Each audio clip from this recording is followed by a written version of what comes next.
Masuk. Pegang mana nak pergi ni? Nah, kau pergi main.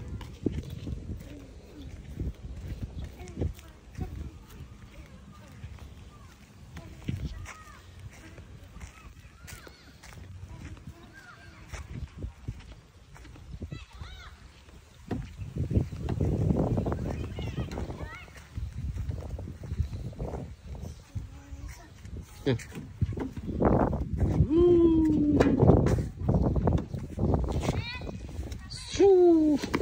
Alamak. Berdebu jatuh. Yang ni pula. Yang mana pula nak pergi?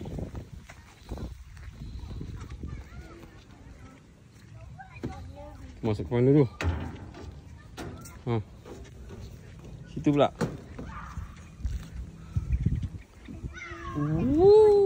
Oh, tak jatuh kali ni. Yang ni pula. Yang ni pergi ke sana. Okey, go.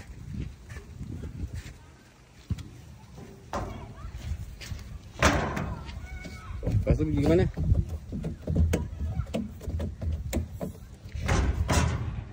Mana? Hilang pula.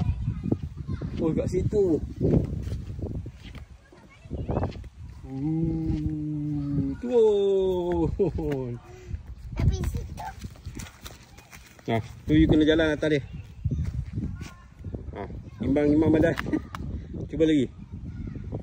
Ha, jalan perlahan. Ha, imbang badan. Alamak. Sengitkan kaki tu. Tu sengitkan kaki sikit. Ha, macam tu. Ha. Lagi sekali. Perlahan. Ha, belajar imbang. Ha, tu. Tak macam ni. Dia kena pijak macam ni. Tengok pijak macam ni. Dia kena sengitkan sikit. Apa aja boleh pegang tu ni. Bukanlah. Ya.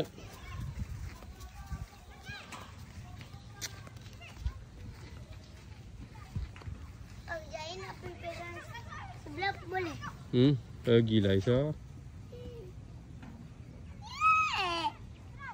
Cepatlah, tolak. Tak laju pun.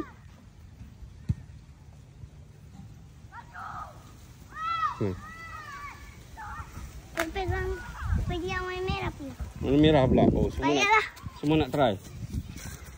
Nak main apa? Jongkak-jongkit pula. Sebelah tu nanti dululah. Kita main sini dulu.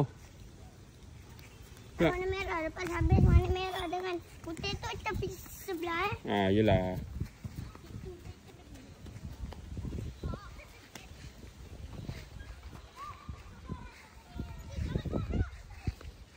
So, ada kawan main bola so.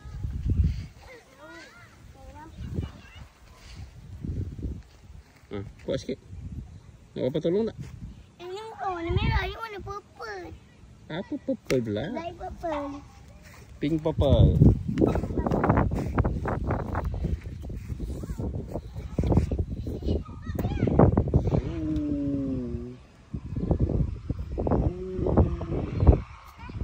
Laju lagi.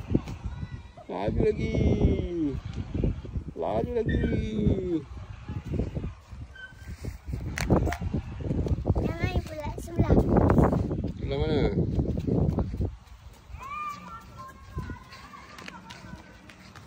Sabar.